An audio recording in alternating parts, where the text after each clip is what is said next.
with a smile on your face. When you're moving from place to place. Good morning, good morning, morning, good morning, morning.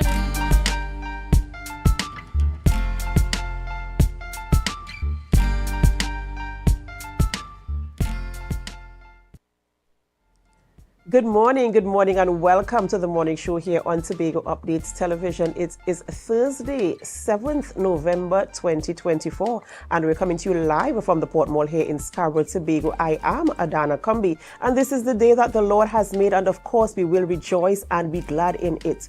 What an awesome opportunity to be in the land of the living, so we're going to give God thanks and praise for allowing us to breathe the breath of life. This morning is a beautiful Thursday morning, and we're so happy that you are here with us, that you have chosen the morning show here on Tobago Updates Television for your source of news, your source of information and conversations about things happening here on the island of Tobago or around the island of Tobago or concerning the island of Tobago. Yes, just in case you missed it, we are coming to you from Tobago, the most beautiful and greatest little island on the planet.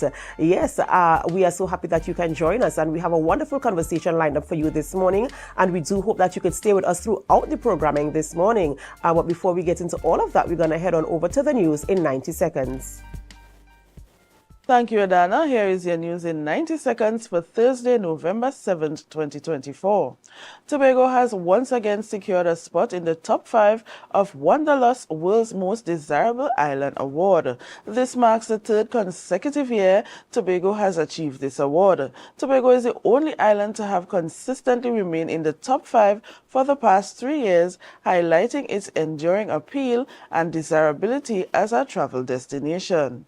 Up next, President of the Tobago Division of the Trinidad and Tobago Chamber of Industry and Commerce, Curtis Williams, voiced concerns about the impact of Trump's presidency on the Dragon gas deal with Venezuela, an agreement critical to TNT's energy sector that was recently permitted under a U.S. sanction waiver. Williams urged the Trinidad and Tobago government to begin lobbying efforts to safeguard this deal amidst potential U.S. foreign policy changes. And finally, Trinidad and Tobago welcomed Air Canada's decision to resume direct flights from Toronto beginning May 1st, 2025, after a pandemic-related suspension. Tourism Minister Randall Mitchell highlighted the importance of this direct connection in promoting tourism, trade, and cultural exchange between Canada and Trinidad and Tobago, particularly benefiting the diaspora. The 4 times weekly service will offer 169 seats. This resumption is seen as a significant boost to Trinidad and Tobago's hospitality and other sectors, expected to drive tourism, ease travel, business travel, and support economic growth. And that was your news in 90 seconds. Thank you, Biana, for our news there in 90 seconds. And, coming out of that, I must again say congratulations I must join with you, rather, in saying congratulations to Tobago as remaining in the top 5, placing 4th place. And I know it's something that we can probably discuss. Previous years we were 2nd, 3rd, and now we're 4th, but still remaining in the top 5. Yes. And it will be very interesting to see what the scores are, or the ratings, or the ranking in terms of and what are the criteria to remain. That's right, to remain there. And as you mentioned, the only country to remain in the top 5. Yes. So of course it's something to be proud of and something to brag about, which we will do unashamedly. We take that. And I do believe that Tobago is a beautiful space, a beautiful place. And as we continue to, improve the product, our tourism product, including ourselves, our attitudes, our behaviors, the way we treat each other, the way we treat tourists, and, the way we market ourselves, we can only go up from here, I believe, Yes. What about it stands out to you, Biana, in terms of, copying this prize again? It's the 3rd consecutive year, so that speaks to something that we are constantly doing. And I believe, 3 years in a row is something to really, be happy about, boast about. Yeah, absolutely, absolutely. And and the team is out there at the World Travel Market, Yes. and they are promoting and marketing Tobago. I'm sure our viewers as well might have seen some videos on social media platforms. We saw the message from the Chief Secretary. We also saw some of our performing arts Yes. dancers there engaging some of the participants at the events as well. So I do hope that when they come back, we would hear what the conversations are. In fact, before they come back, we would hear what the conversations are like, and we can do the necessary follow-up. Yeah. Because, Biana, we don't just want to have the conversation, we must have the follow-up to see where we can go and what deals we can changes. secure. Yeah. That's right, that's right. Well, Biana, it's the day before the last day of the week, so what are you looking forward to? The weekend. Yeah, that's right. The weekend is upcoming, and I can't wait to get my hands on the weekend. We'll Yes, talk more yes. about that tomorrow in tomorrow's broadcast, so you have to be here with us. Yes. All right, Biana, have a wonderful, wonderful day. Thank you so much for bringing the news for us in 90 seconds. Same to you. Ladies and gentlemen, it's that time of the morning where we celebrate with those who are celebrating. It's our birthday shout-outs. And no stranger to the social scene at all. If you look at your screens, you'll realize that today we're celebrating the president of Trinbago, Beverly Ramsey Moore. It is her birthday today, and of course, we want to send you all the birthday love today. We pray God's blessings upon your life. We do hope that you have a wonderful, wonderful, amazing birthday. And we know you're going to take a little two-step. We know you're going to take a little knock on the pan because that's your thing. And so we do hope that you have an awesome time this morning with your family, friends, loved ones, colleagues, and all those who want to show you love. And from all of us here at the Tobago Updates family, we say happy birthday to you. Keston Hernandez is also celebrating a birthday, and Keston, we want to wish you a very, very happy birthday. We do pray God's blessings upon your life, and we do hope that as you enter into this new chapter of your life, that the pages in this chapter are beautifully written. So we pray God's blessings upon your life. We do hope that your loved ones, your family, your friends come around you today, the weekend, the rest of the month. Who knows, the rest of the year to celebrate your birth, to celebrate your life and this new chapter. So happy birthday to you as well. And of course, if you are celebrating a birthday and we do not have your photo, it does not mean that we have forgotten about you. We do want to celebrate with you as well. We say happy birthday to you, happy anniversary, congratulations on your retirement or in your promotion. And of course, we want to remind you to give God thanks for life, for no man can give life unto himself, except the Lord gives it unto him. All right, you might be wondering, who are we having conversations with this morning in studio? And I can tell you, we start the conversation off by speaking with Miss Lydia Peters. She is the second Deputy President General of the NUGFW. And we're going to be talking about the way forward. They recently concluded their elections, and so we're going to speak about the way forward. We also have conversations with Councillor Tashia Grace Burris. She's the Secretary of Tourism, Culture, Antiquities and Transportation, and the contingent is out there at the World Travel Market 2024 there in London, England. So we're going to have a conversation with her to see what is happening there, the conversations they are having, the deals they are making, and the way Tobago is being promoted on the international stage. So we do hope that you can stay with us while we have these conversations, and of course, whether you're viewing right here in Tobago, in Trinidad, the Caribbean region, United States of America, Canada, the continent of Africa, Asia, Australia, wherever you are, we say thank you so much for choosing us and for joining with us. And we want to ask you to help us share the live, share the live, share the live. We'll be right back. Standards Black Friday deal starts now with 35% off select television, 30% off select appliances, 25% off Christmas decor, 15% off select divans, 20% off select furniture, and you can shop in store and online. Standards Black Friday deal. Nobody beats us on price. Believe it. When the game is on, you don't want to miss the best moments. With Amplia TV, you can enjoy our ultimate sports package and watch your favorite games on the go. Stay connected and informed with sports news, scores, and stats with Amplia's fastest internet speeds. Up to 1 GB fiber internet, you can stream riveting football action, cricket, NBA games, and much more. With Amplia, it's game on. Visit amplia.co.tt or call 800-4663. Amplia. Do more, live more. Tobago, your voice matters. The Police Complaints Authority invites the public to its community outreach session. We would love to hear from you. Feel free to attend and give us feedback. Join us Thursday, 14th November at the Canaan Bonaccord Multipurpose Facility from 6 p.m. to 8 p.m. Come share your thoughts, raise your concerns, and learn about how the PCA serves to ensure accountability within our police service. Your input makes a difference. Let's work together for a safer, stronger community. The Police Complaints Authority. Independence, integrity, and transparency in action.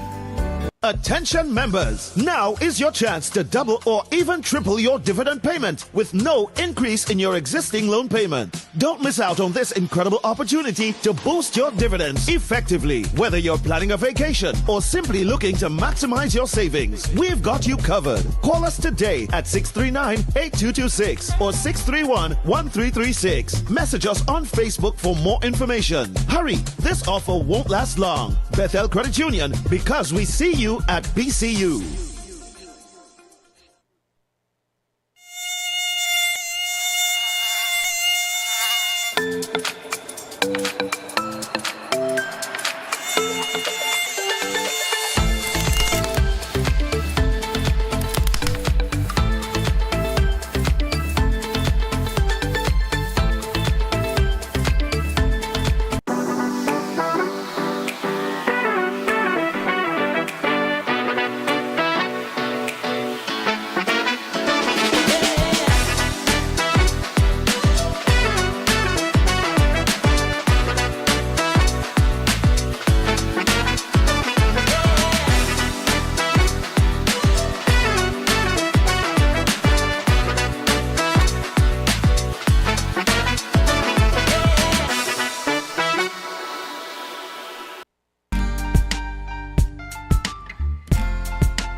Put a smile on your face when you're moving from place to place. Good morning, good morning, morning, good morning, morning.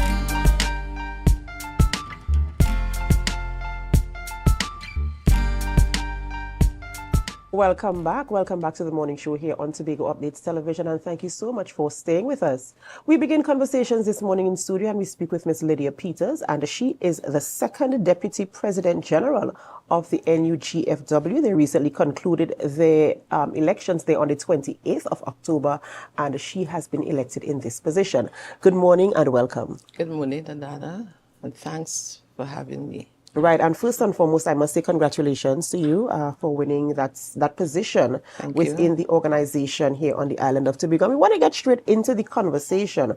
I know prior to the election, you know, some of the issues were highlighted. You were speaking about some of the issues and the challenges that you faced, and the reason for, you know, trying to get your members to see the issues and to vote, to elect you, to fight the cause, you know, to chart the conversation as it relates to meeting members' needs and giving them a voice.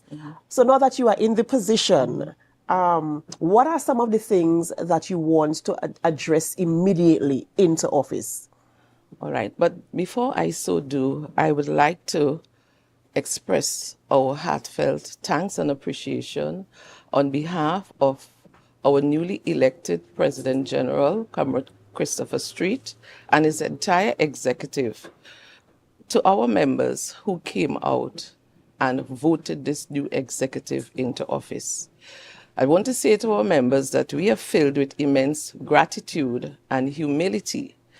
Winning for us is not just a personal achievement, but a collective victory. We are deeply honored and for their support and trust. Again, thanks everybody.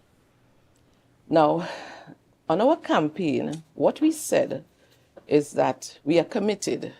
We are committed to the first item on our agenda has to do with settling all outstanding negotiations within the shortest possible time.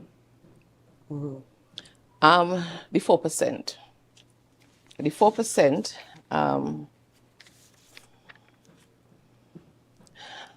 2014, 2015, 2016, that's the one period. We have another period, 17, 18, 19, 20, 21, 22, 23, 24, 25. So we have 4 periods outstanding in terms of having a settlement for our daily rated workers.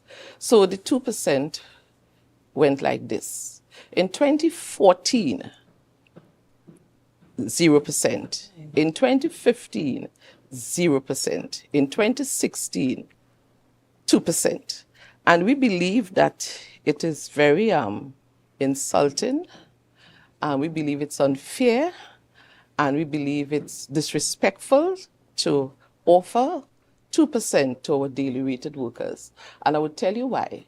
If you are saying 0% in 2014 and 0% in 2015, what it means is that our daily rated workers who are retired and at home, they are offering them $4,000, which is a lump sum.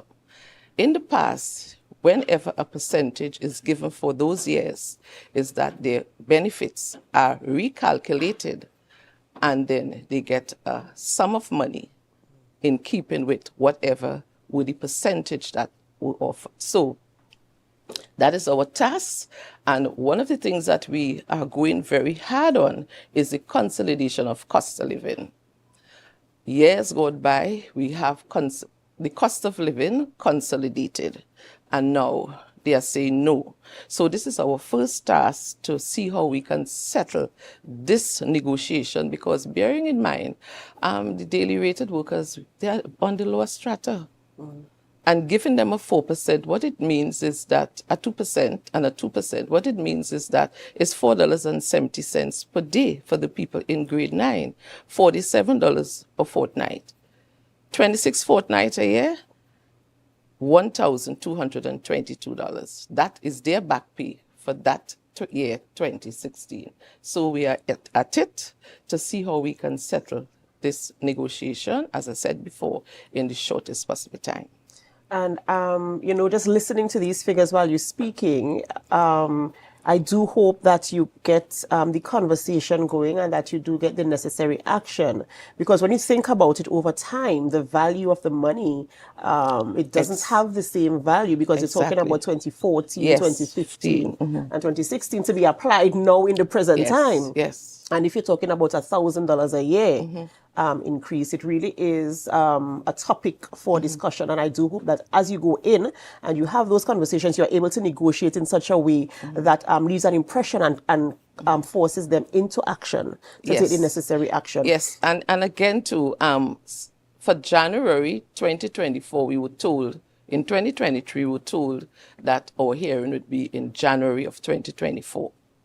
Then, when we met in October to submit our evidence and arguments, we were told that the matter has gone to the 5th of December. And then we are hearing now, it has gone now to the 12th of March, 2025. And what is the cause for the dates being changed? And is there something that you can do to hold them to a date in terms of committing? Because I believe it's a matter that you really want to, work on assiduously to ensure that you get some measure of feedback, at least, to know where we are. So what are your plans or your strategies in terms of holding them accountable to the dates? Well, this final date now, which is in March, as you said, of 2025. That's the court. That's a court. That's a court date. And then what we are hearing is that the CPO has not filed evidence and arguments. So we don't know whether it's a delaying tactic, because the court system thing. So we are committed to meet with the CPO and find ways and means to settle it. And we are looking at the consolidation of cost of living. In terms of the other elected members, because I'm certain there are other positions that were elected, and congratulations to all the persons who won. What is the collective strategy for all of you sitting together? What is the your approach in terms of, yes, I know you want to deal with these issues immediately. What is the collective strategy in terms of compiling the information? Who speaks what? What is the topic we're going to speak on first? Which thing are we going to give the measure of priority? What are we going to fight the most for and not back down? What is your way forward in terms of approaching the issues? Our way forward is really a collective responsibility. But again, the order of our business is settling the negotiations. We have several items that we want to put into the mix, but I don't think I want to see it now. because I know they may be listening. And, you know, negotiations for unions are done around the table. What I can say is that our first order of business is to settle the outstanding negotiation. And those are the two main negotiations that you have to settle, which is the 4%, the 4% and the consolidation of? The cost of living. Cost of living. Yeah, So that is our priority. That is our priority, and we are going and we're going to be pursuing that to ensure that, as I said before, the daily rated workers $4.70.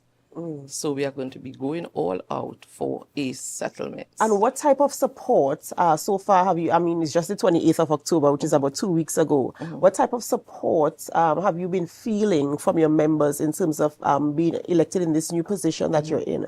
Are you rallying together? Is everybody in support of your position one? And are they coming together to ensure that they fulfill their roles in the positions they have been elected in, as well as the members giving you that kind of backbone support? Yes, we have the support. Again, it's collective because we campaign on a whole lot of issues. And it's because of the buy-in by our members with those issues, then they voted us into office. Because the cry out there is that they want to have the negotiation settled. So we are ready, as I said before, to approach the CPO to settle it. Okay, and you know, I wish you all the best in the conversation there with the negotiations and to ensure, I mean, when you're talking about wages, income increase, you know, inflation, cost of living, these are very, very important conversations and it affects all of us. Yes. You know, and I do hope that you get the measure of buy-in and support that is necessary to make you feel at least comfortable in but moving that's forward. only one of the priorities, but Right. we have several others. And is there any you'd like to mention now while we're here? Very much so. We're about job security. We're very much onto job security. And we are looking to finalize and settle all permanent lists in the Tobago House of Assembly and also in Trinidad, because we are about job security for our members. We are also talking about financial assistance. This has never been there before. To our members who would have gone through situations, whether it's through natural disaster, or whether it's maybe some fire or something, God forbid, we are saying that we are offering financial assistance to them. We are also looking to improve on the death benefit for persons in WASA, the Tobago House of Assembly. The beneficiary for those persons who would have gone on, the beneficiary, they get $10,000 as compared to the other daily rated workers in the central and local government places where they get $50,000. So that is also one of our priorities that we want to improve on it. We also want to continue with the medical plan beyond the age of 60. As it is now, you have one orchid claim up to the age of 60. After retirement, then that's it. We are saying we know how it is with our members. As I said to them, at 58, you start feeling a pain. 59, the pain gets stronger. You're going home. You have to now go into the little bit of retirement money to seek medical assistance. We are saying we are going to extend it beyond the age of 60 so that you're going home, on retirement, you can still access the medical What plan. is the proposed age for that? What is the proposed age limit that you're looking at for that? We're going up to age 65 in the first instance. Okay. So it is now 60. We're going up to age 65. We are also talking about, we know that our members, a lot of them are going through a lot of hardships. And we are saying that we want to offer a school book grant to those needy cases, whether it's a book bag, whether it's something, they should be able to come in and get some assistance from the union. This has never been there before. We are also talking about the sick leave bonus. Sick leave bonus is every 4 years, and within the 4 years, you're entitled to 9 days sick leave. We are saying we want to reduce that to 2 years, and as we go along, down to 1 year, so that our members can look forward to a little extra something when the time comes. We are also saying that we are looking at our casual leave. Sometimes we know that our members go off on vacation leave and they have unused vacation, cash relief. We are saying we're going to add that onto their vacation leave so that they can go home with it. And we are also talking about reopening the office at Roxborough up in the east. There was an office there and it was closed. And it's a lot of hardship on our members in the east to get the kind of service that they want to get in the east. We are looking forward to open up back that office. And we are saying also too, we're not going to be increasing the union dues. The union dues would stay as is. And those are some of the things that we said we would assist our members with, and a whole lot others, so that we can take some of the pressure off them, which has never been there before. Can I ask, in terms of the term of service after this election, what is the term of service for the position that you hold? 4 years. And let me add a little bit to that. I am the first woman as a Tobagonian ever vie for that position and voted into office. There's another Tobagonian, Comrade Jacqueline Jack. She's retired now. She was also a general secretary and was the first ever as a Tobagonian to hold those senior positions. Congratulations to you Thank too. you. And the reason I asked the length of the service, the term, is because, I mean, this is a lot to work with. This is a lot to fight for. So I was just trying to gauge as to how much time you have in office to at least bring these conversations to the fore, or at least to have some type of inroad as to these things. And I'm certain that you might have put a timeline. Yes, some of these things can be immediately, because some of these things would be done within the union. There are some things that has to go before the CPO, which would be the 4%.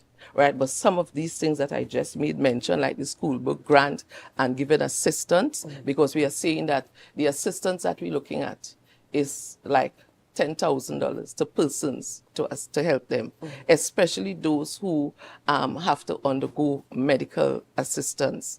As it is now, I said before, you have to do a procedure, and the procedure, let's say, costs $100,000. Right, the plan pays 80%, which is going to be at $80,000. You have to now come up with a 20%, which is $20,000. We are saying immediately we can contribute from the union $10,000 to assist you. And then again, there's another conversation that we would have in another place to help you with that other $10,000. So those things can be immediately, because that is taking place within the organization. Okay, well, you know, it's good to have some measure of context there in terms of the approach, because, as I mentioned, it's a long list of things. A whole list. The school book within. Yeah, right. Yeah, those things are quite, yes, quite easy. Yes. And you know, I hope that there's an aggressive approach, as I said, that the members are coming on board to do their part in it as well, to ensure that your goals are achieved. In closing, is there anything you'd like to share with the public in terms of bringing some type of information or educating the public on who the NUGFW is and who you support and know is daily paid workers? Yes, and, you know, yes. so just give them an overview quickly before we wrap this morning. All right. The National Union of Government and Federated Workers, that we call NUGFW, is the recognized majority union responsible for the terms and conditions of employment for all daily rated workers within the Tobago Regional Health Authority and all the regional health authorities in Trinidad, within the central and local government, the Tobago House of Assembly, and we also have persons also who we represent in the private sector. We have about 52 bargaining units. So that is what the NUGFW is all about. And we are saying that we are not just only going to be focusing now on grievance, we are focusing now as to how we can enhance and improve the lives of our daily rated workers, which has never been there before. In other words, it's a transformation. We're going to be transforming the union. And we have a commitment to reach the workers. We expect our President General to be in Tobago as soon as he settles down, so that we can get to our members and treat with the members' issues. Because as it is now, he's very, very busy. Because what we're doing now is an audit of our finances to know where we are, and then we move forward. Okay. I wish you the very, very best. Thank you. So happy that you came this morning to bring up those issues to ensure that your members know that you are fighting for them and that their issues will be resolved. And I like the aspect of the empowerment, empowering your members and changing the face and the transformation of what we know unions to be. Right? And in closing, is there anything else you want to share? I just want to, ask God to richly bless our members and the family, and we ask them to stay with us, continue to give us the support so that we can treat with issues related to their well-being as we go about to improve the terms and conditions of employment. Thank you so You're much. welcome. Thank you, ladies and gentlemen. We've been speaking with Miss Lydia Peters. She is the second Deputy President General of the NUGFW. And of course, this morning, giving us some information as it relates to the way forward, her immediate approach in office, and some of the issues that she'd like to deal with to assist the members of the union. And of course, changing the face of the union, empowering all members therein. We have to go for a short break before we continue conversations in studio. And as we go for a break, of course, we invite you to help us. Share the live, share the live, share the live. We'll be right back.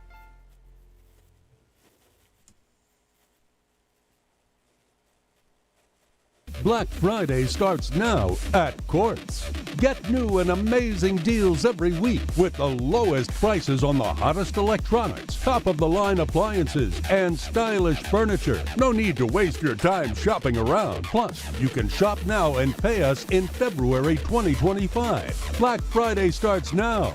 Don't miss out. Courts, bringing value home.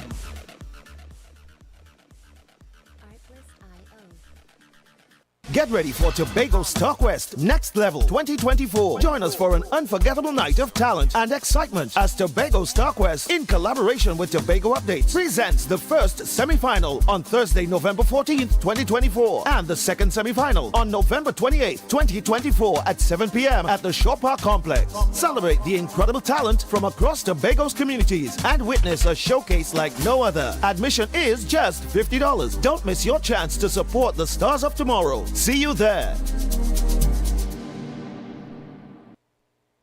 Are you an architect or draftsman looking to upgrade your skills, or a beginner eager to master essential tools? ReCAD Labs has the solution. Our Revit Architecture Fundamental Tobago course is designed to boost your skills and confidence. Running from October 6th to November 17th, this course includes a live session on November 17th for hands-on learning. Learn from experts in our virtual classroom and stay ahead in the world of architecture. Visit recadlabs.com to enroll now and follow us on social media for updates. Tobago, your voice matters. The Police Complaints Authority invites the public to its community outreach session. We would love to hear from you. Feel free to attend and give us feedback. Join us Thursday, 14th November at the Canaan Bonaccord Multipurpose Facility from 6 p.m. to 8 p.m. Come share your thoughts, raise your concerns, and learn about how the PCA serves to ensure accountability within our police service. Your input makes a difference. Let's work together for a safer, stronger community. The Police Complaints Authority. Independence, integrity, and transparency in action.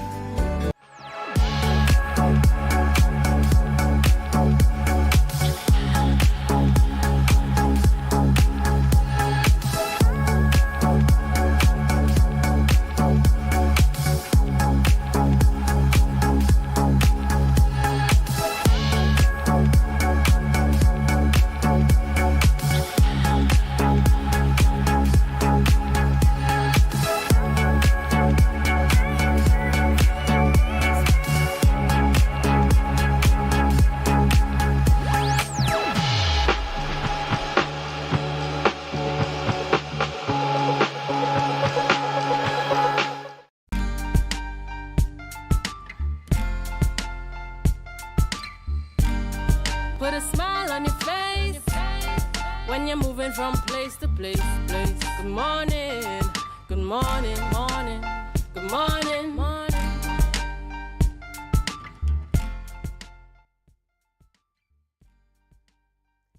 welcome back. Welcome back to the morning show here on Tobago Updates Television, and thank you so much for staying with us. All right, we continue conversations this morning, and we speak with Councillor Tashia Grace Burris.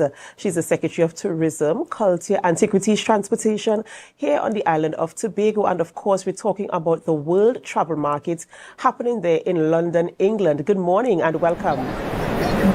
Good morning, and good morning to all the viewers of Tobago Updates. Welcome to Tobago. It is a very cold and rainy day in London today, but Tobago is bringing the sunshine. Of course, certainly bringing the sunshine there. And of course, you know, the contingent there representing the island of Tobago. What we'd like to know is about the conversations. I know usually when the team goes across there, of course, it's a package for Tobago in terms of representing the island and promoting us as a beautiful destination. In fact, you know, the greatest little planet on the island. So let's talk about the conversations that we've had so far and the types of negotiations we were able to make. So, World Travel Market is really a mixture of business and consumer interaction. So, you have the opportunity to meet with tour operators, trade partners, media partners, other hotels, other destinations, tourism boards, everybody who's involved in the tourism, travel, and trade.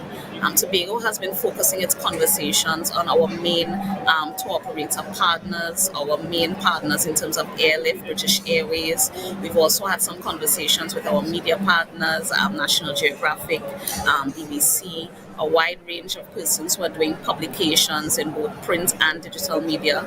Certainly, I know that by now Tobago knows that Tobago popped 4th place in Wanderlust magazine's most desirable island, rest of the world.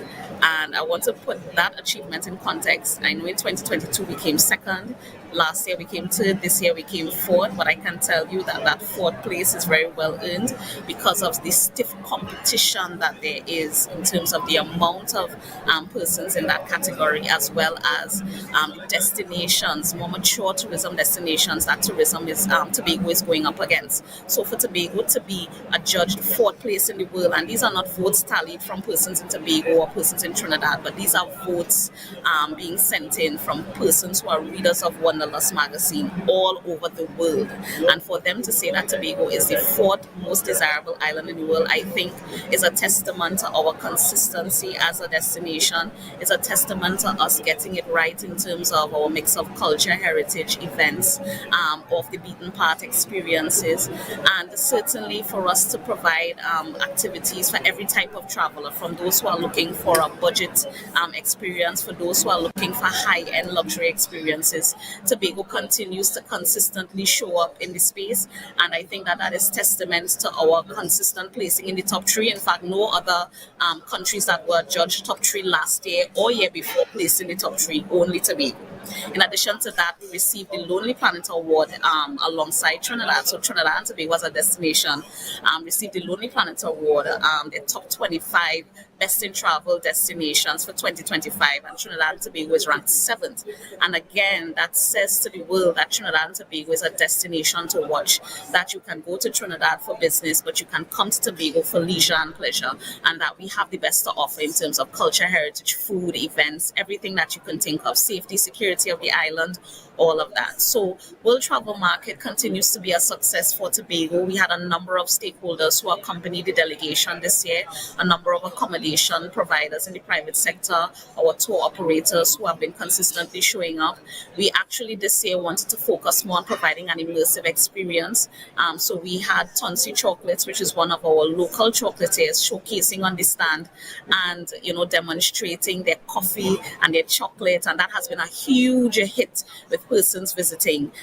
They have wondered at the flavors that we have been able to produce, and Tobago produces some of the best chocolates in the world. Trinidad and Tobago produces some of the best chocolates in the world, and this is a small entrepreneur on the island of Tobago who has come to this large marketplace and has already gotten a lot of interest from persons who want to buy his products and want to sign deals with him to be able to export that product to different parts of the world. So World Travel Market, as I said, continues to be a success. Our focus going forward, aside from showcasing all that Tobago has to offer, is to give people a taste of what the destination can offer, so that it's not just about handing you a flyer and you get to read and you see, okay, this is what Tobago's about. But you get to come and learn the dances. You get to see what we have on offer in terms of carnival, because we have started our promotion of carnival. We always start at World Travels Market, and this year is no different.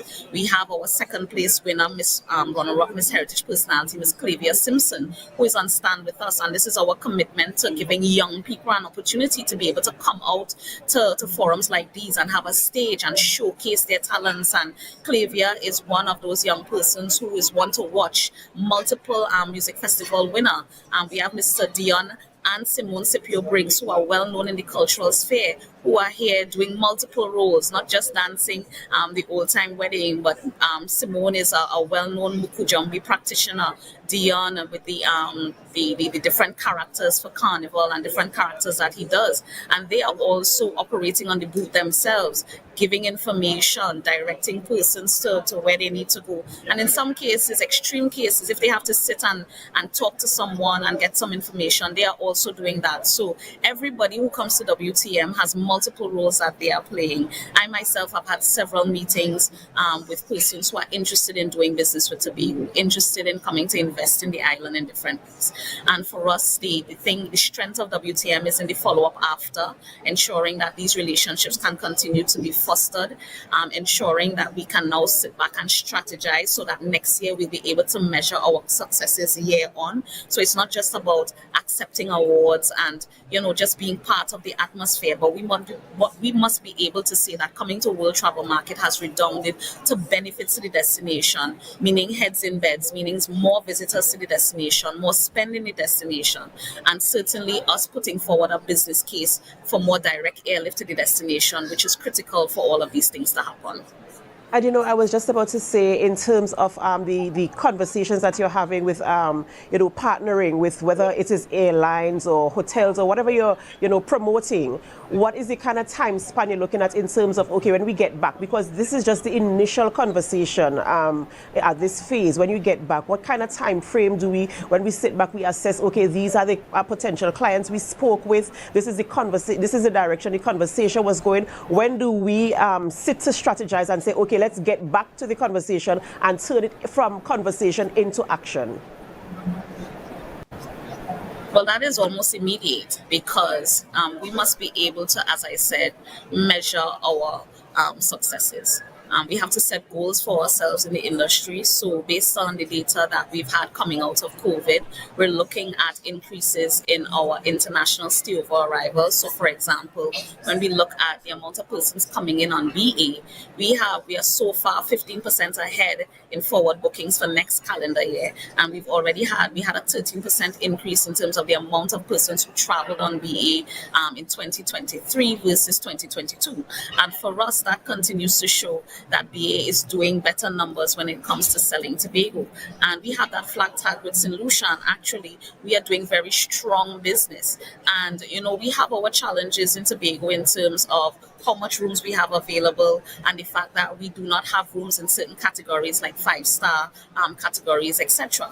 But in terms of being able to fill the middle and the back of the plane, Tobago is doing very solid business. And in terms of getting more premium passengers to come to the destination who are looking for that immersive, authentic experience, they have also reported to us that we are getting a few more premium passengers flying to the destination. And we want to be able to build on that. We want to be able to find out from them what exactly are they coming to be able to see and experience, and where are they staying.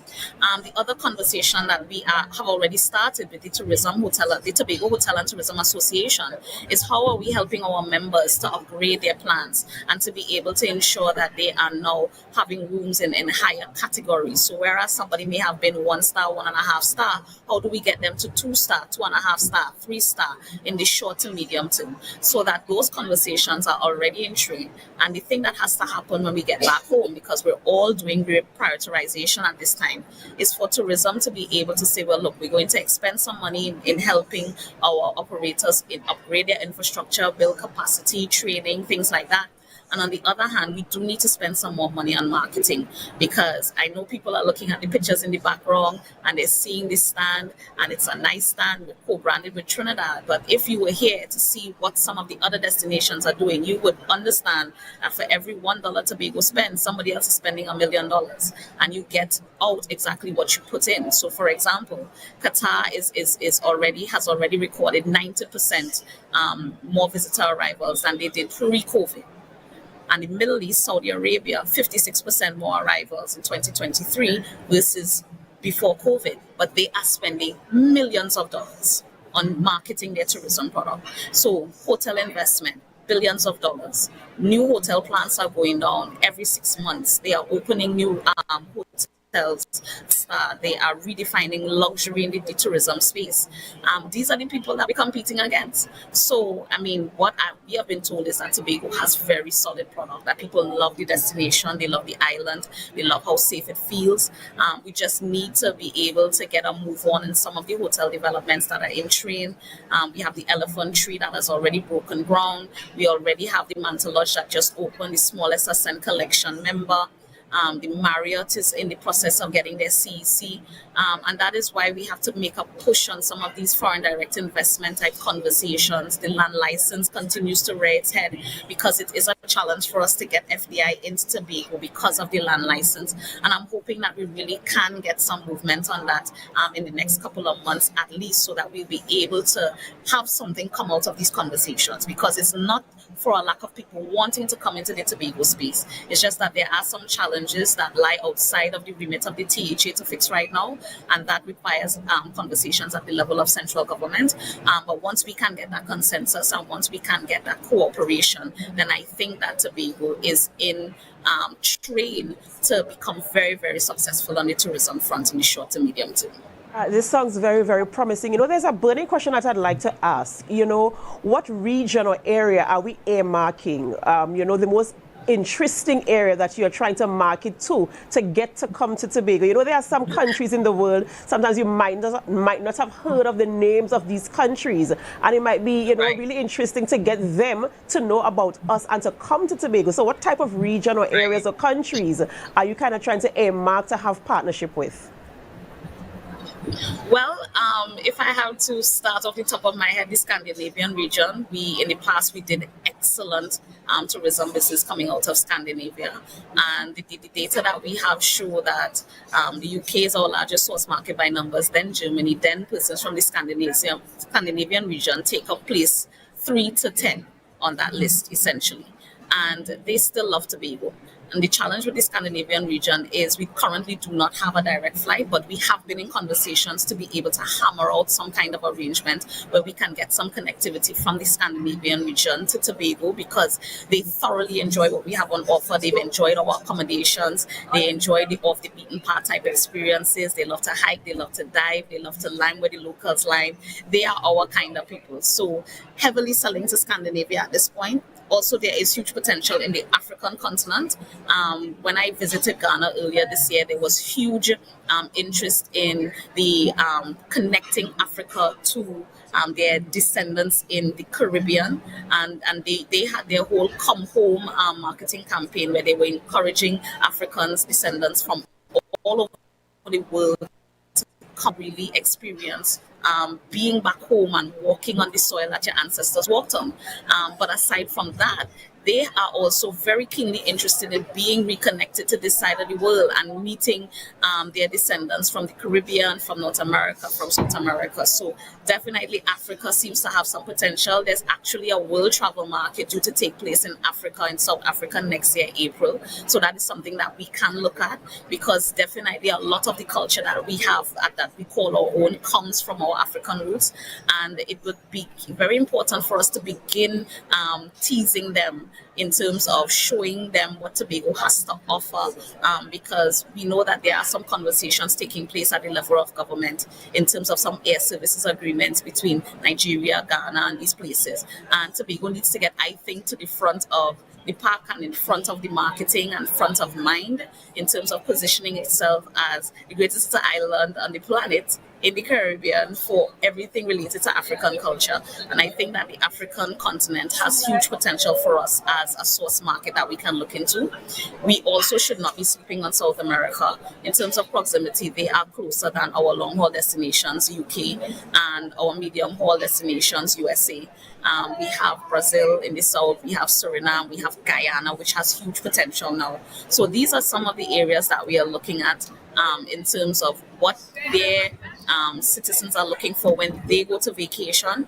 I certainly know that from Guyana, there is huge interest in having persons from Guyana come on vacation in Tobago because we share a lot of similar traits in terms of our ecotourism, but they also want to experience sun, and sea, which Tobago has a lot of. They want to experience dive, which Tobago has a lot of. And, it's just that destination, I think, that resonates closely with them. So these are some of the very, very critical conversations that we've already started having. And for us, it's just about being very intentional about targeting the marketing, very intentional about the activations that we do. These activations are not cheap by any sense of imagination. And for us, we have to ensure that whatever we invest in marketing, we can certainly measure the benefits that come out of that investment. Amazing. And I really am excited about the team that is there and the things that you are doing, and I do hope that the challenges that we experience in terms of getting people to Tobago, because we know that is an ongoing conversation, and even for us right here in our local space. And so I do hope that as the conversation carries out, that you are able to make the deals, the negotiations, get the agreements done, and of course get those regions here on the island of Tobago to give them a piece of our sunshine. I want to say thank you so much for coming. I know it's a very, very busy day. I know you have a packed schedule going on there. I know your team is working overtime to ensure that Tobago is front and center. And just as the dancers and performers might be sitting with a pen and paper to receive information because things are getting so busy, I hope to see the secretary probably helping them out with a belly or a bongo dance over there as well. Well, we shall see. Yes, we shall see. There's always time for us to take a reel and a jig, but I can tell you that Tobago continues to show up consistently. I'm actually off to a ministerial roundtable after this interview, and Tobago's participation in these conversations are always looked forward to. We have a very solid place in our lineup as a member of the Caribbean Tourism Organization, and it is at that level we collectively get together with our regional colleagues to be able to see the agenda of the Caribbean region. I know one of the conversations that we will continue to have is about Caribbean interconnectivity from an airlift perspective, and how are we getting together to solve some of those challenges. So I look forward to those discussions, and definitely Tobago will be seeing and continues to see, because we are already reaping the rewards of a lot of the work that we have put in. But Tobago will continue to see the rewards being reaped over the next couple months and over the next few years from all of the work that we are doing right now.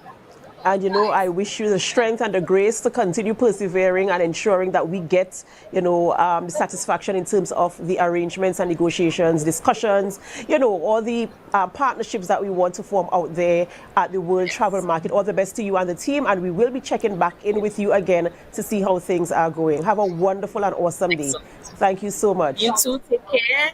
Thank you so much. Bye-bye. Of course. Ladies and gentlemen, we've been speaking with Councillor Tashia Grace Burris, Secretary of Tourism, Culture, Antiquities and Transportation, there at the World Travel Market in London, England, representing Tobago, of course, and selling Tobago as the greatest little island on the planet.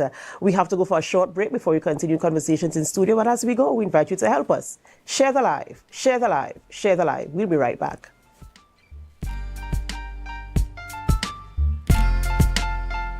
Tobago, your voice matters. The Police Complaints Authority invites the public to its community outreach session. We would love to hear from you. Feel free to attend and give us feedback. Join us Thursday, 14th November at the Canaan Bonaccord Multipurpose Facility from 6 p.m. to 8 p.m. Come share your thoughts, raise your concerns, and learn about how the PCA serves to ensure accountability within our police service. Your input makes a difference. Let's work together for a safer, stronger community. The Police Complaints Authority. Independence, integrity, and transparency in action.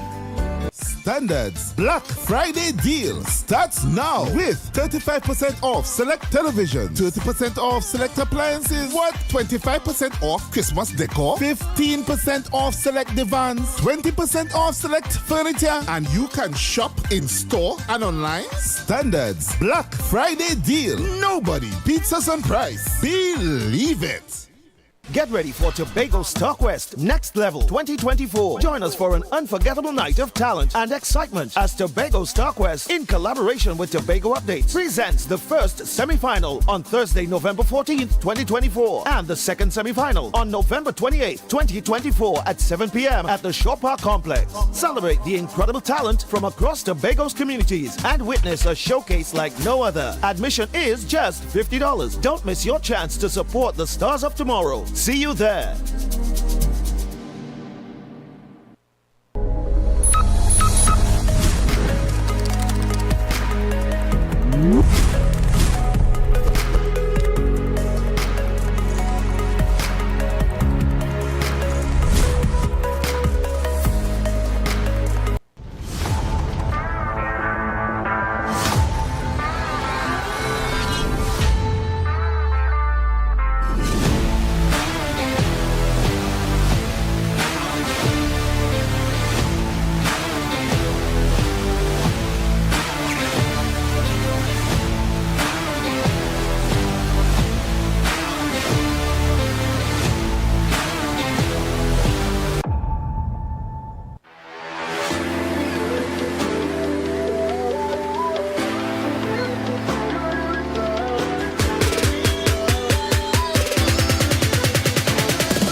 It's a different type of thing down there. And we party till we drop down there. With a lot of pretty girls down there. Down in Tobago.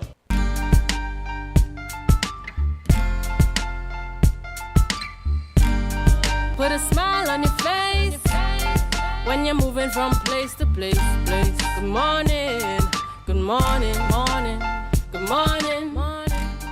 Welcome back to the morning show here on Tobago Updates Television, and thank you so much for staying with us throughout the entire programming. It is now 7:59 a.m., so if you're getting to work for 8 a.m. and you're not sitting at your desk, you might be late. But perhaps you're still on the nation's roads trying to get there.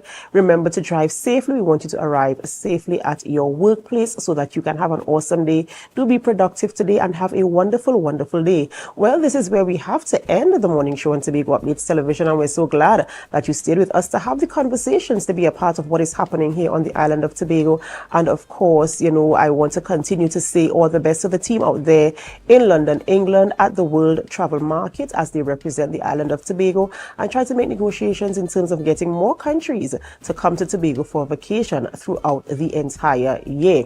We end the morning show here this morning, but we don't end our programming. We head on over to GMT. And as we go, we invite you to help us share the live. Share the live. Share the live. Stay with us.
needed to do this. And by this, I mean recognize publicly the persons that not only participated in the 2024 edition of the Tobago Heritage Festival, but the persons who put their best feet forward, put their talent on display. This morning we are here to recognize the winners across the categories in the Tobago Heritage Festival Calypso Monarch competition, our folk fiesta, our Junior Miss Heritage competition, and to distribute checks to our community groups that participated. Hi, I am Gavi Sandy. I participated in the Tobago Heritage Calypso Monarch and I am the winner, second time in a row. I'm very excited, not only about collecting the check, but collecting it at a faster time than last year. You know, that's something I really appreciate. They put in the effort to pay out the monies faster and I truly appreciate that. I am Leslian Ellis, mother of Gavi Sandy, and I placed in the Tobago Calypso Heritage Monarch and I placed fourth, second time in a row. While I appreciate getting the money earlier than last year, I wish I had it for my birthday, which was in September. We are grateful for the monies because, you know, we work very hard and I mean, when you work hard, you must get paid. But apart from that, you know, we take pride in our culture. We do not do it for the money. We do it to keep the culture alive, to spread, you know, the information, you know, the knowledge. So that's and for the fun, we enjoy what we do.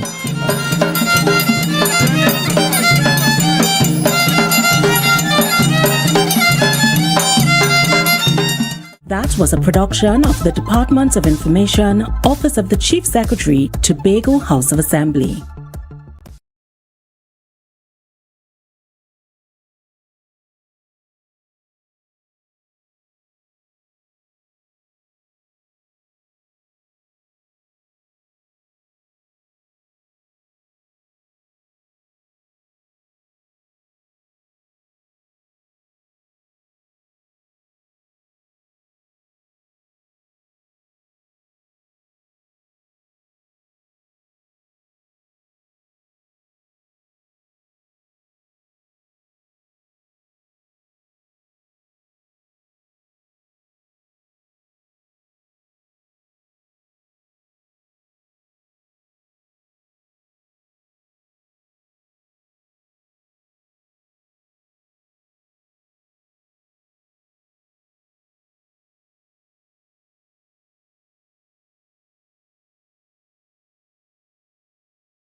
There is a girl, she is wise and wary of flames, but still, she knows she will survive the fire life scorches sometimes.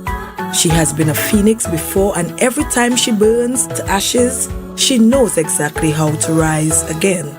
Those powerful words used describes how powerful girls can be throughout life.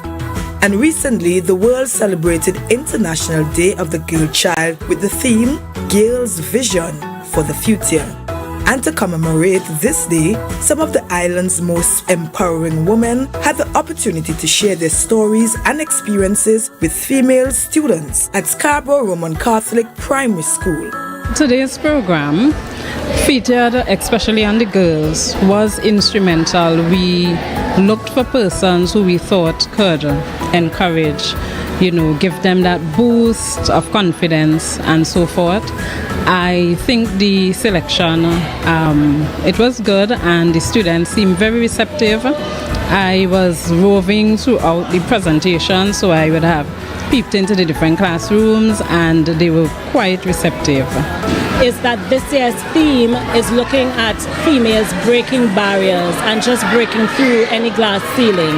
My industry is media and communications, and as I was saying to the young ladies, we have not very many females in some of the portfolios within media and communications, so like the graphic artists and the videographers and the photographers. It's really predominantly males. So it was an opportunity to encourage them to look outside the regular jobs or the regular professions and venture into some unorthodox professions which are really growing and becoming very, very popular in today's society. Well, as always, being at RSC and participating in their activities, it's always a unique experience, I must say, to be here today to give or to motivate the students, the girls, as it's International Girl Day. It's quite it's an honor to do that, I must say. They were really excited, and that actually increased my excitement. So I am really pleased that the energy was awesome, and I hope that my message was well received. So today I had to present on deportment to the young ladies. I think that's something that's very important to instill in our young women, showing them how to carry about themselves. It helps to instill confidence, helps them to understand themselves a bit better, to know that I am a woman. When I walk into a room, I need to exude that confidence and show people that I mean business. It was very receptive by both Standard 5 and Standard 4. They enjoyed it thoroughly. The Standard 4 class was really, really receptive. They wanted me to model on my way out, which I did, and you heard all the rockers in the room. And that was such an amazing feeling, just being able to give back to the young people of Tobago as a fellow Tobagoan. I learned that girls are unique and they're special in their own way. It was very nice. I enjoyed myself. I learned about being each other's keepers. I learned about new jobs, and I learned about photographing, video art and stuff today. I enjoyed these sessions because it was fun, it was very uplifting, and I think it should continue throughout Trinidad and Tobago for the girls in Trinidad and Tobago. International Day of the Girl Child is celebrated on October 11th annually. That was a production of the Department of Information, Office of the Chief Secretary, Tobago House of Assembly.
Tobago updates. Guys, you know, whenever you see me sitting here, it's because we're about to have those conversations that you want to have while I ask those questions that you want asked. But you know, you have a duty to be a part of Tobago updates this morning by asking your questions online and sharing the live. Before we get into this morning's interesting conversation, let's have our news in 90 seconds. Tobago has once again secured a spot in the top 5 of Wanderlust World's Most Desirable Island Award. This marks the 3rd consecutive year Tobago has achieved this distinction.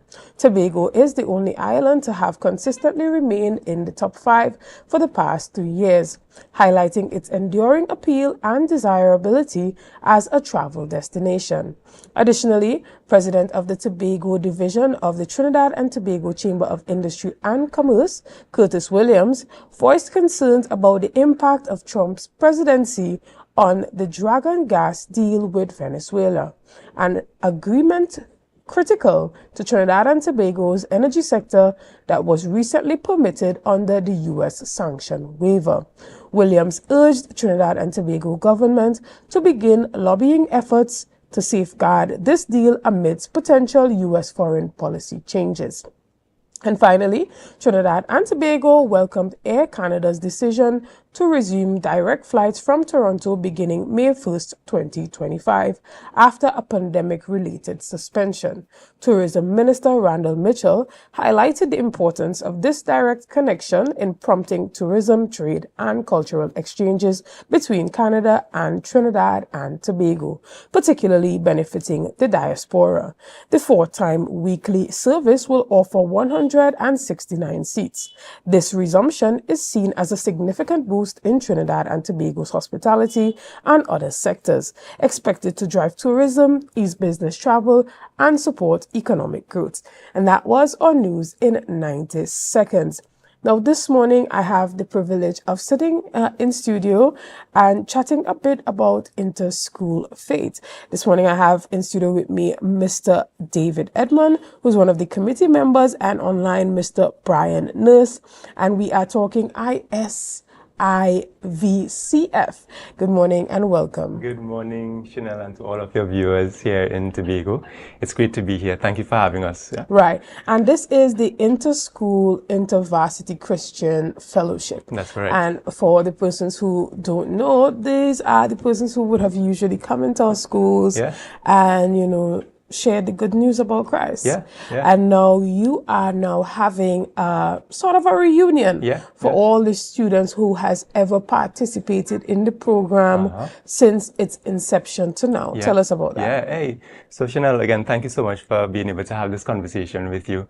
Permit me to just briefly, for those persons who don't know about IVCF, to just share a bit about what it is, right? So Inter-School Inter-Varsity Christian Fellowship. We've been around for more than 60 years here in Trinidad and Tobago, but we're part of an international organization as well, Chanel.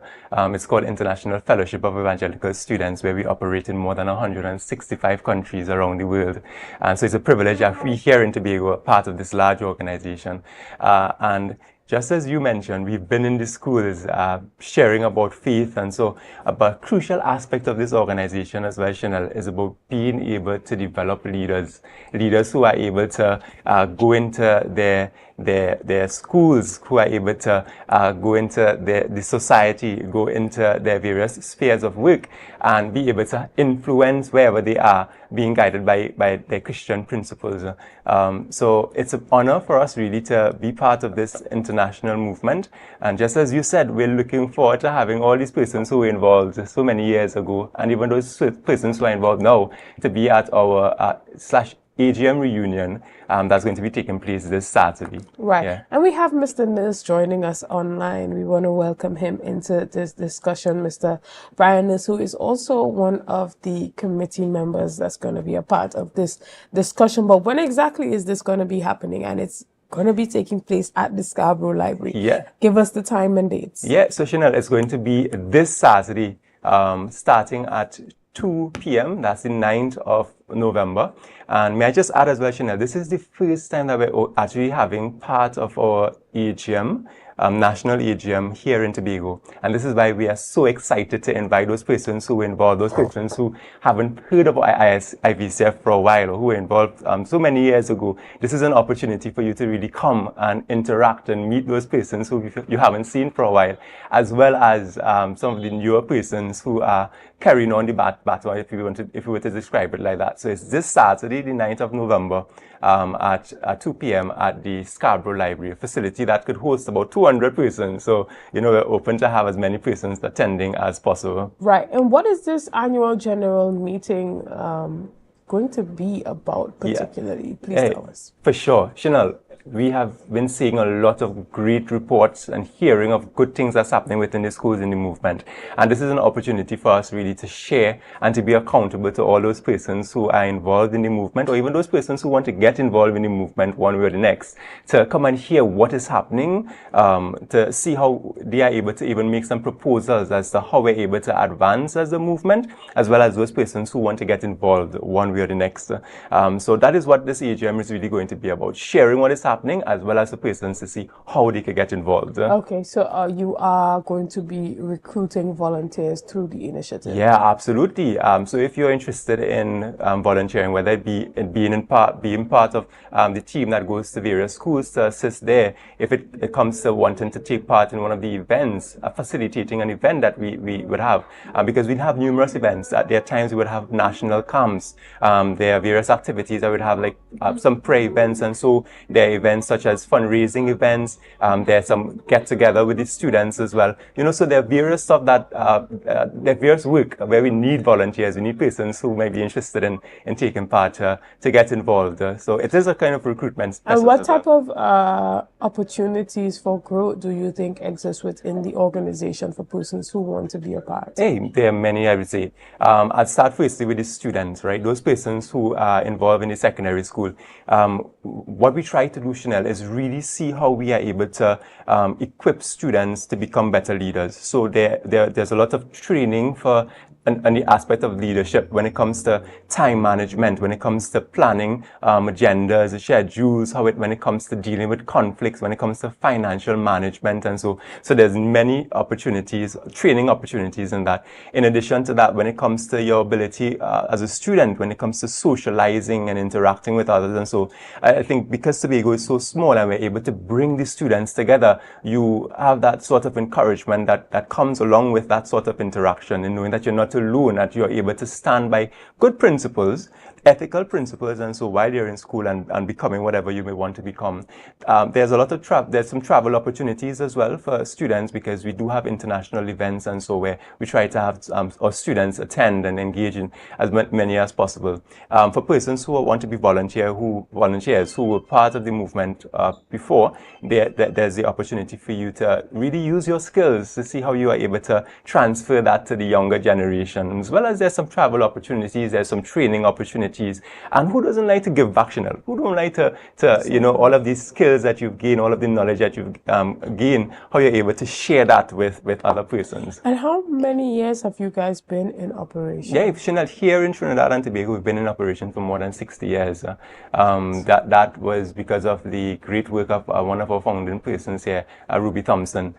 She came from Jamaica, introduced the movement after she saw it over there, and we've been in existence since then. And we thank God for that, for so many years we've been around and continuing to have so many persons impacted by the movement. Yeah. What do you think are some of the major milestones that you guys have accomplished since your inception or since your time here in Trinidad? Yeah, that's a great question. Let me see. So I think as an organization, being an NGO, one of the areas that we can celebrate and thank God for is the fact that we have been able to acquire a campsite where we use this facility to have our students trained and come together and really be revived, and so and not just for within our movement, but it's also available for persons who may have other NGOs or any other group where you're able to engage in that sort of use of the facility. That's our Turning Point campsite. I think another major achievement is being able to have volunteers, Chanel. It is a difficult task to really have persons who are passionate and desirous of giving back. And I think because we have been able to have those persons who are interested in really serving, that's within the schools or teachers, just as Brian, he is one of the sponsors at one of our schools here in Tobago, having these volunteers consistently amidst all of their obligations, which can be so demanding at times, them being willing to serve in that capacity, I would say that's a big achievement that we take a lot of, we celebrate a lot. So those, I think, are two of the major achievements I would want to highlight here. Excellent. And so again, this event is taking place this Saturday at 2 p.m. at the Scarborough Library, individuals can just walk in and be a part of that, or do they have to RSVP? So, Chanel, because we want to cater for persons, because there's going to be food, it's a complimentary event, there's no fees or anything attached there. So we want to cater for you. So what you need to do is to give us a call at 355-5365, or you could even go onto our website and you should get some information there as to how to contact the office and so. But 355-5365, you should call and let us know that you are interested in attending. I think I saw the flyer up earlier, so all of the numbers and even the information would be there. But if by chance, Chanel, persons didn't get a chance to register or call us, so before don't stress yourself, come through. We will see how we can make arrangements accordingly. You know, a place is never too small to accommodate our fellow Tobagonians, and we would make arrangement. Even if we have to drink water, we have to share water and something else. You know, we'll make it work. So call the numbers on the screen and let us know at least that you're coming. Yeah. Excellent. Thank you so much, David. We want to thank the whole of the IVCF team for all that you have been doing over the years and for deciding to host this event here in Tobago on Saturday at 2 p.m. at the library. Guys, we're going to take a quick break right here. We're going to be right back after this. See you soon.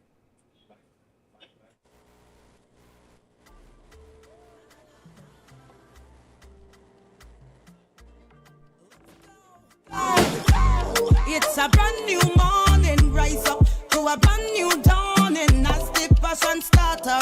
Standards Black Friday deal starts now with 35% off select television, 30% off select appliances, 25% off Christmas decor, 15% off select divans, 20% off select furniture, and you can shop in store and online. Standards Black Friday deal. Nobody beats us on price. Believe it. When the game is on, you don't want to miss the best moments. With Amplia TV, you can enjoy our ultimate sports package and watch your favorite games on the go. Stay connected and informed with sports news, scores, and stats with Amplia's fastest internet speeds. Up to 1 gigabyte fiber internet, you can stream riveting football action, cricket, NBA games, and much more. With Amplia, it's game on. Visit amplia.co.tt or call 800-4663. Amplia. Do more, live more.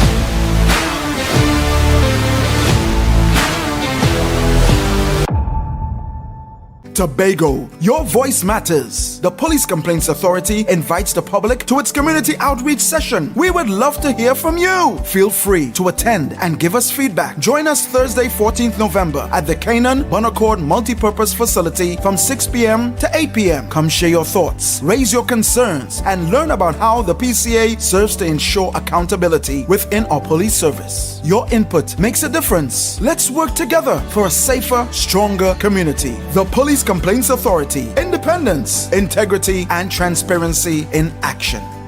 Attention members, now is your chance to double or even triple your dividend payment with no increase in your existing loan payment. Don't miss out on this incredible opportunity to boost your dividends effectively. Whether you're planning a vacation or simply looking to maximize your savings, we've got you covered. Call us today at 639-8226 or 631-1336. Message us on Facebook for more information. Hurry, this offer won't last long. Bethel Credit Union, because we see you at BCU. Tobago Glass Supplies has been a leading name for over 37 years in the glass and aluminum market in Tobago. We provide an extensive range of high-quality, innovative aluminum and glass products for commercial and residential use. Competitive prices with superior and professional services by committed employees who are guided by rigid quality standards. Tobago Glass Supplies specializes in the manufacture and installation of glass and aluminum products that are essential to today's homeowners and the business environment. We are engaged in marketing, sales, and installation of a variety of products. These ranges from windows and doors to necessities such as mirrors for homes and vehicles, designed and manufactured in-house or imported.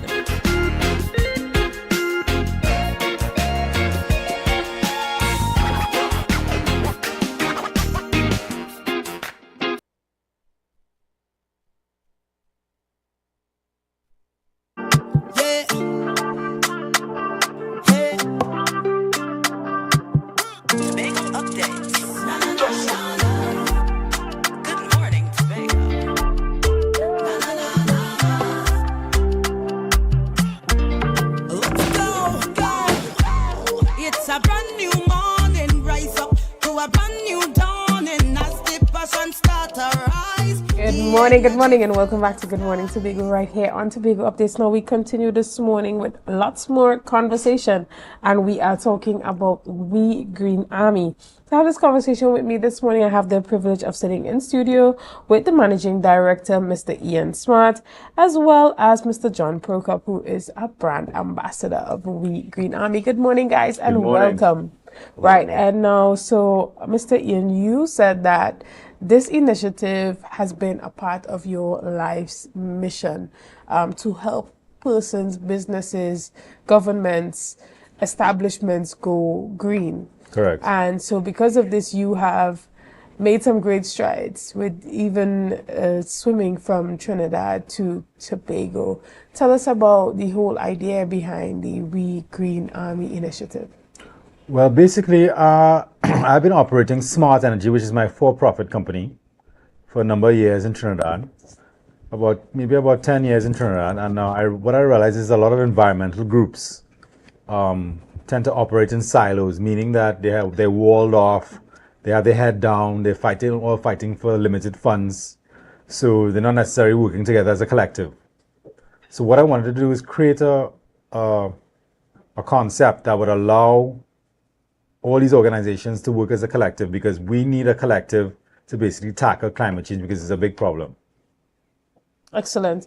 And so the We Green Army, is it a collective of a number of NGOs who are in the green space working together to achieve a particular goal? It could be NGOs, it could be for-profit companies, it could be individuals, students, young professionals, anybody. It allows anybody or any organization to create their own green armies. Excellent. And so with the Green Army initiative, what exactly are you doing to build a greener future? Well, what we're doing is allowing people to get recognition, the tools and rewards for doing green activities. It could be ranging from planting trees to cleaning up beaches, to installing renewable energy, maybe purchasing an electric car, installing efficient lighting in your house or low-flow shower heads, anything of that nature. So are you then advocating for the government to put more policy in place that promotes environmental sustainability, yes, such as tax exemptions and these type of things for persons who want to bring in sustainable materials for building and stuff like that? Correct. Like one of the missions that could be established for the Green Army is to get lawyers to come together to write policy, and we would, get that sent to the Parliament. Excellent. And Mr. Prokop, you have joined in on the initiative to give your support. Tell us why and how it aligns with what you have been doing. Well, I've always been very environmentally conscious, but I'm aware that, like many people who have a passion for conserving the environment and saving the world, I was not doing as much as I could do. And a lot of people, they have lots of great ambitions of how they can help to keep the world as a greener, cleaner, and more serene place, just like Tobago. but they don't really have a way of getting involved and connecting with other people. And after I completed my swim from Tobago to Trinidad across the Galleon Passage, I wanted a way to continue my efforts to follow through on shining a light on the problem and actually getting stuck into being a part of the solution to the problem. And luckily, I was invited to join the We Green Army by my friend Ian Smart. And so now I have found a way to translate what I started in the swim into real life progress that can be used to, in fact, build a better future.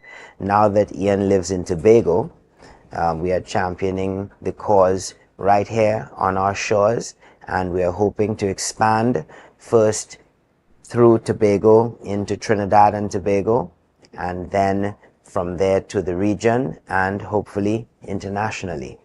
So do you think this swim that the organization embarked on, do you think it has attained its goal of advocating for a greener future and getting the attention placed on that?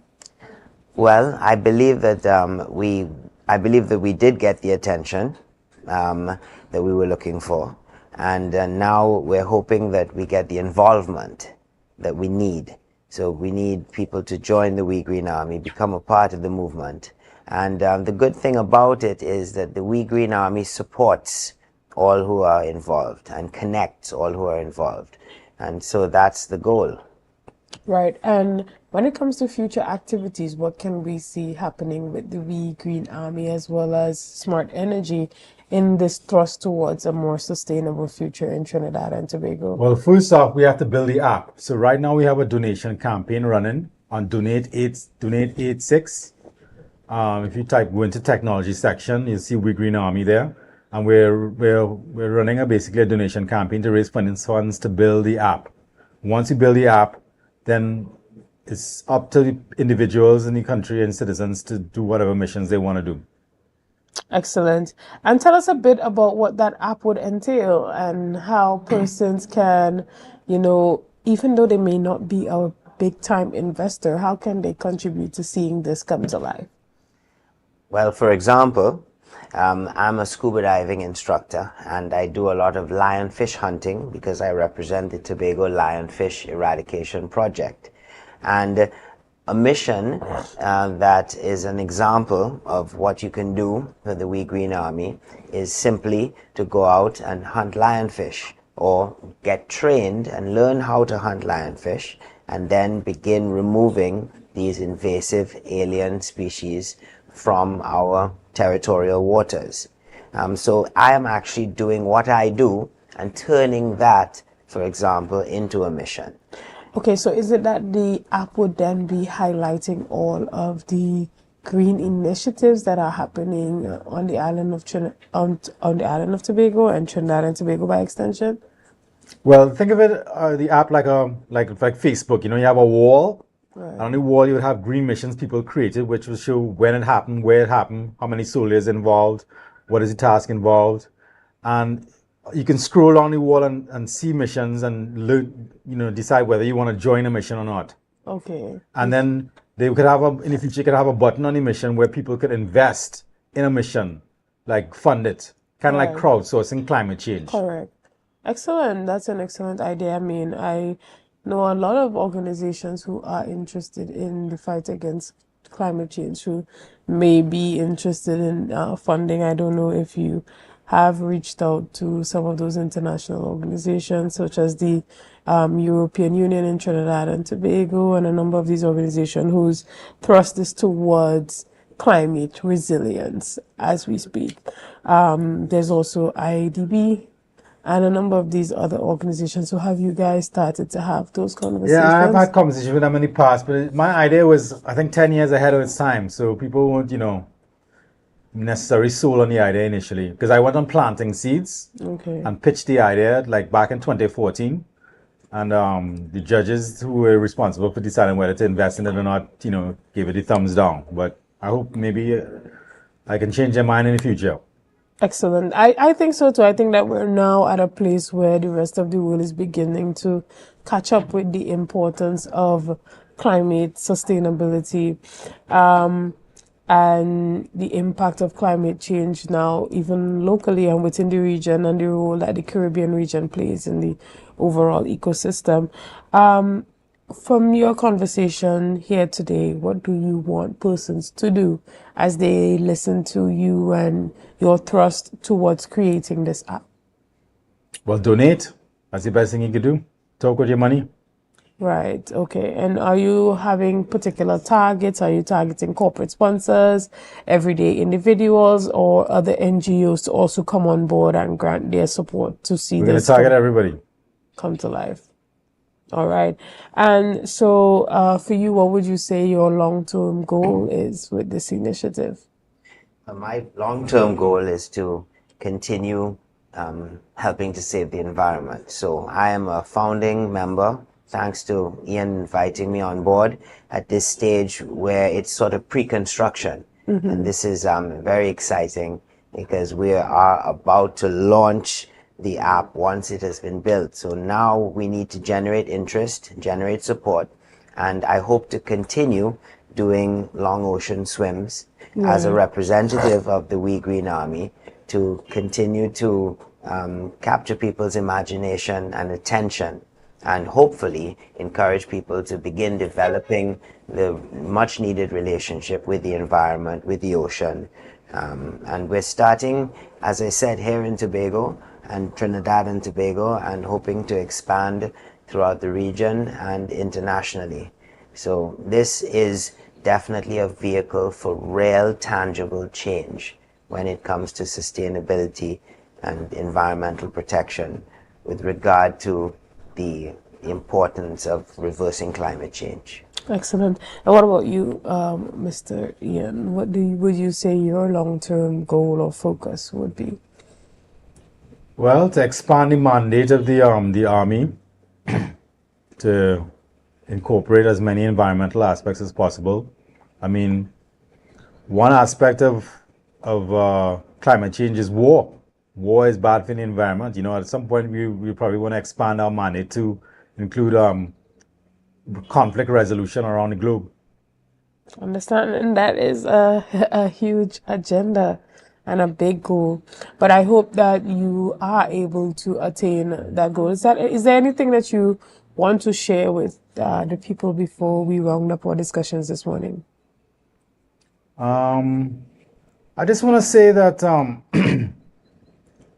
that it's been a long journey for us to get to this point, and we had a lot of ups and downs, but now I think we're starting to see the light of it actually happening.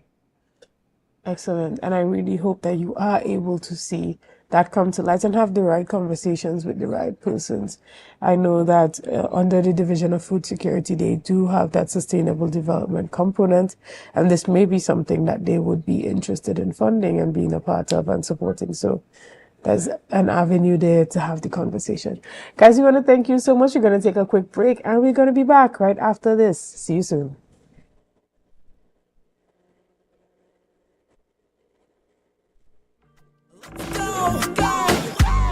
It's a brand new morning, rise up to a brand new dawning as the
Black Friday starts now at Quartz. Get new and amazing deals every week with the lowest prices on the hottest electronics, top-of-the-line appliances, and stylish furniture. No need to waste your time shopping around. Plus, you can shop now and pay us in February 2025. Black Friday starts now.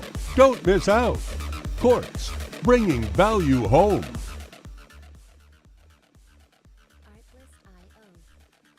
Tobago, your voice matters. The Police Complaints Authority invites the public to its community outreach session. We would love to hear from you. Feel free to attend and give us feedback. Join us Thursday, 14th November at the Canaan Bonaccord Multipurpose Facility from 6 p.m. to 8 p.m. Come share your thoughts, raise your concerns, and learn about how the PCA serves to ensure accountability within our police service. Your input makes a difference. Let's work together for a safer, stronger community. The Police Complaints Authority. Independence, integrity, and transparency in action.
Get ready for Tobago Star Quest Next Level 2024. Join us for an unforgettable night of talent and excitement as Tobago Star Quest, in collaboration with Tobago Updates, presents the first semi-final on Thursday, November 14th, 2024, and the second semi-final on November 28th, 2024 at 7 p.m. at the Shore Park Complex. Celebrate the incredible talent from across Tobago's communities and witness a showcase like no other. Admission is just $50. Don't miss your chance to support the stars of tomorrow. See you there. Good morning and welcome back to Good Morning Tobago. Now, as you just saw on our screen there, this morning we are chatting all about the Tobago Star Quest. And I have joining me online Mr. John Arnold, who is the producer of the Tobago Star Quest. Now, Tobago Star Quest, as indicated before, is in collaboration with Tobago Updates and all of Tobago's talent. Good morning, Mr. Arnold, and welcome. Morning, and hello and good morning to your viewers and your listeners.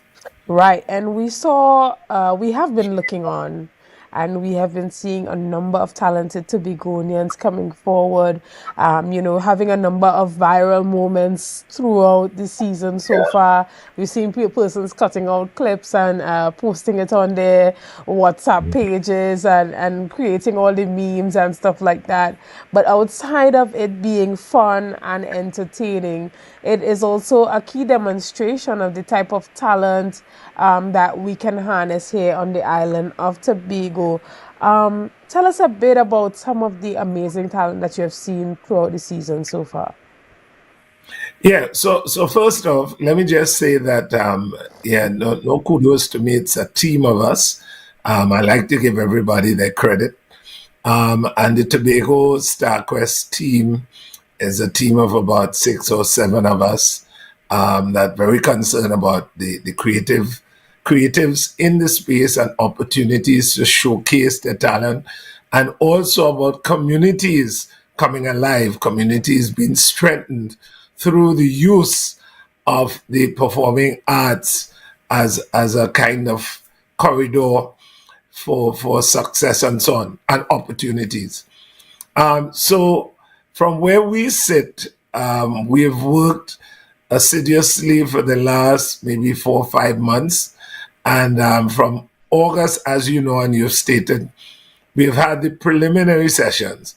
And and the exciting thing about it for me is the amount of talent that has now come from Belgarden, Roxborough, Buku, Blackrock, Plymouth, Canaan, Lambo, Castara. So it has really covered the north, east, south, western parts of Tobago. And for me, that augurs well, because I think it demonstrates strongly that we have communities that have real good talent.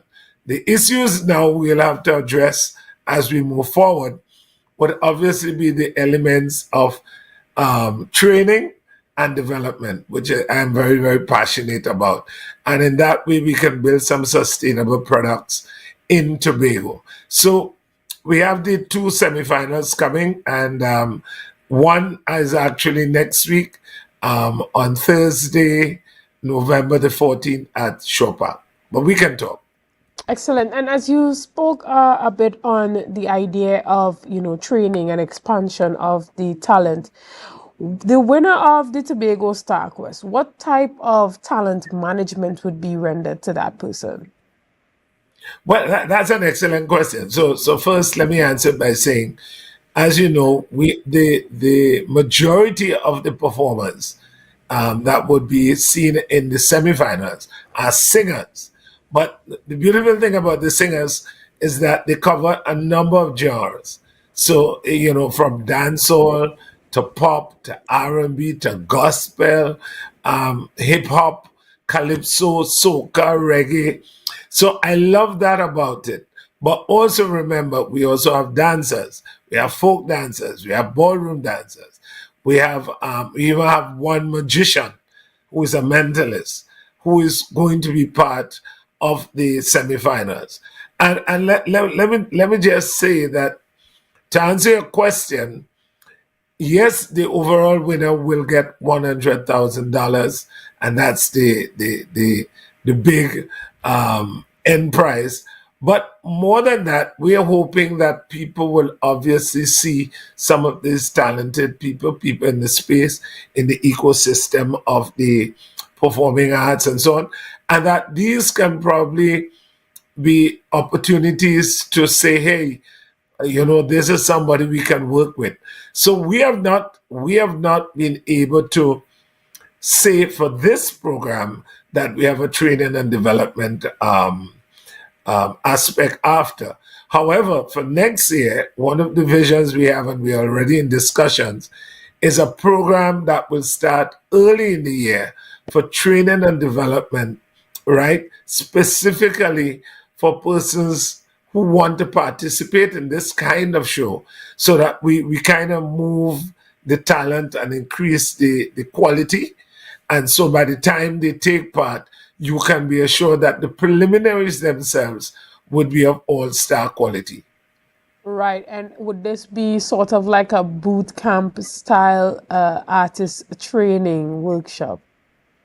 No, I the way I envisage it, and I mean, this has not been discussed with my team, but the way I envisage it, and I would obviously share it with them, is something that's a little, instead of just a concentrated boot camp kind of thing, I would like to see something that runs for like 5 months, January to May, or January to April, or whatever, for some months, 5 to 6 months.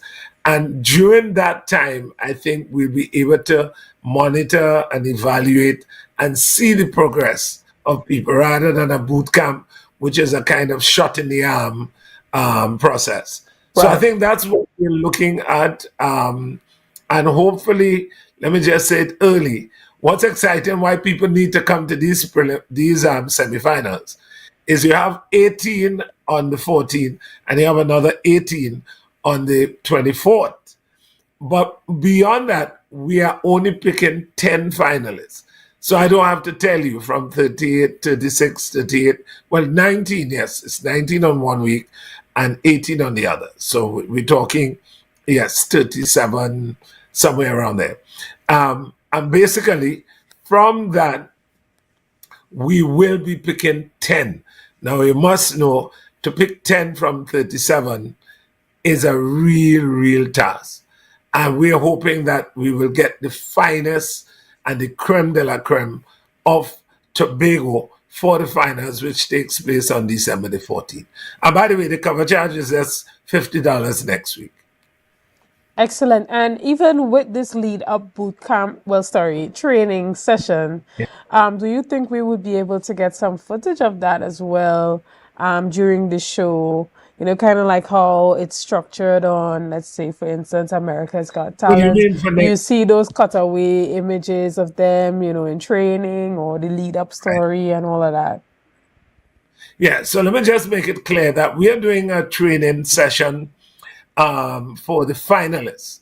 So for the finals, we are running a training session for the singers, a workshop for the dancers, and basically covering the aspects of performance, presentation, how you work on your technique, right? We're very strong on technique, both for the singers and diction, intonation, pitching, projection. So we are hoping to do that, yes, for the finalists this year. But the program I was talking about was more futuristic for next season, which is 2025. So we're hoping to kick that off in January of 2025. Excellent. And when it comes to the semifinals that we're going to be seeing, this is going to be happening at the Shore Park Cultural Complex. And there's 2 nights and it's only $50. So you have on Thursday the 14th as well as Thursday the 28th. You have those 2 groups coming to perform. And from those 2 groups, we will have 10 persons coming into the finals. Now, is there any voting component that's going to be attached to the finals? Right. So let me tell you what we have done, interestingly, to make sure that we balance it. So none of the judges you saw in the preliminary sessions will be in the finals. So we have brand new judges for the semifinals, and what we have done is a judicious mix of 2 Trinidad judges and 3 Tobago judges. And we think they are all experienced, they're very, very well qualified. And these semifinalists are going to be fresh to their eyes and to their ears. And we hope that this will allow a certain level of objectivity and fairness. We are still deliberating at our committee stage as to whether or not we will do public kind of voting. We do understand the population to be a very small population of 60,000, and that can be, you know, in terms of how people can manipulate that, unlike things like AGT, which is millions all over the place. So we're thinking about it to do that for the finals. And certainly it will probably be a hybrid situation where we do a certain percentage, which will go towards social media votes, and the rest of it will be the judges who decide. So we're thinking about it, and we'll certainly let everyone know that as we finalize on that. Excellent. And why is it so important for persons to come out on the 14th and the 28th to be a part of this amazing event? I like that question. That's probably the best question.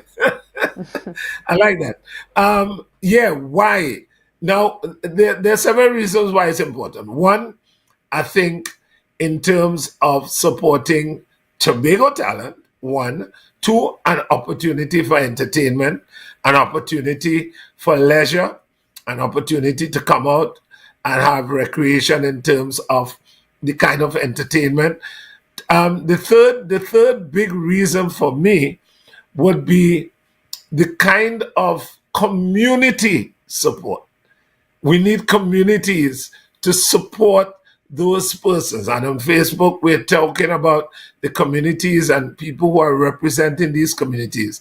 Because I think by building communities and strengthening communities and using the performing arts as a platform for identity and representation and so on, I think that really, really will redound to a kind of society that's very supportive of us and obviously claiming our identity in what the mantra that's been promoted as the greatest little island on the planet. So all these things help to contribute to that. And I think the performing arts and culture and expression certainly will augur and do well for us here. Right, and as we wrap up the discussion, is it still possible for sponsors and partners to come on board for the semifinals and the finals, or would that be for the next season of the event? No. That door is wide open for sponsors. As a matter of fact, anybody hearing us this morning and want to offer a prize for the best dance group, a prize for the best kaiso singer, a prize for the best dancehall artist, feel free to contact me. That's very, very, very easy, or they can leave the message with you all at Tobago Updates, because you all are partners with us. So yes, we are open door. That door is so wide open because anything that would help to support what we are trying to do here by lifting the standards and raising the standards and creating the platform, the showcase platform, and also the opportunities, right, which is so important for young people in their development later on. And also the opportunities for amateur performers from the community. Right. And do you think that events like these require much more support than you have seen in this first installment? Yes. I'm glad you asked that. That's what we need. I mean, for the society to grow and for us to develop and for us to create sustainability in some of these areas, and by that I mean continuity for future development of the other people that's going to join us on the planet, we have to set these things up now.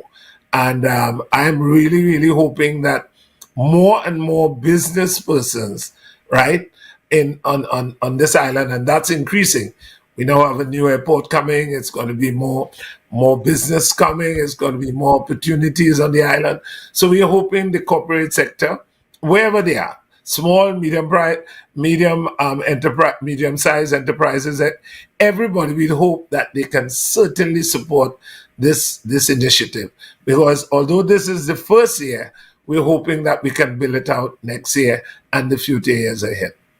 Excellent.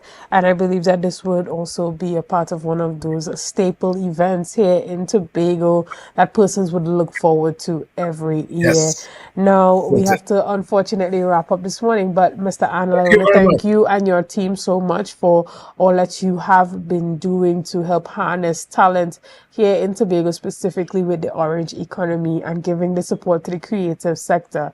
Guys, we want to thank you so much for being a part of this morning's discussion. Thank you for your likes, your shares, and your comments, and all that you have been doing to make Tobago Updates the #1 broadcaster here on the island of Tobago. Again, thank you and have a great day.